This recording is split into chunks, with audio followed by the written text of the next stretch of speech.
Hi, Doug Mealy here from Safer Handling, and this week with my matrix defying glasses on They Lie, I've been looking at some patient advice brochures.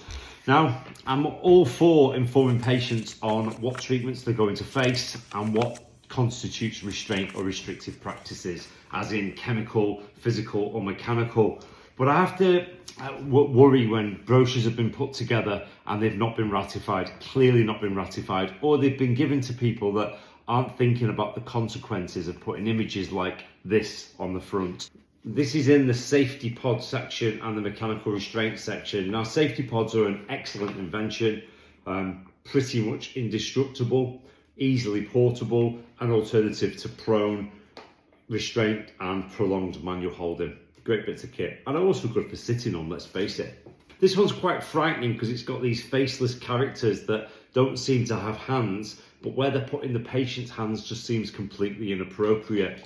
And if I turn to the page which I'm most concerned about, with the mechanical restraint section on it, we find that it's showing somebody being strapped to a bed, something out of a horror movie is what springs to mind. The same can be said for this image of someone in a safe holding system with the belt fastening their hands towards the body. Now, we insist on people that train with us to have basic life support and an understanding of physical restraint. And one of those things is that single person restraint shouldn't happen.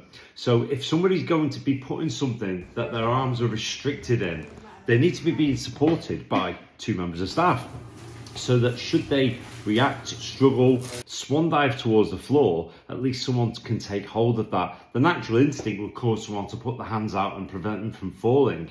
Even in the instance of an accident, a slip, trip or a fall, the person wouldn't be able to protect themselves. So I'd just like to see better consulting on this. I've raised this with a couple of organisations and they've just said, oh, we don't see what's wrong with it. Well, no, you wouldn't, because you're not looking at it from the perspective of a patient. So that concludes this week's episode of They Lie. As always, if you've got any questions, comments or observations, please send them across to me, either in the comments below so we can have group discussions on LinkedIn or other social media platforms, or privately if you've got something you'd like me to investigate with my matrix defying glasses. Until next time.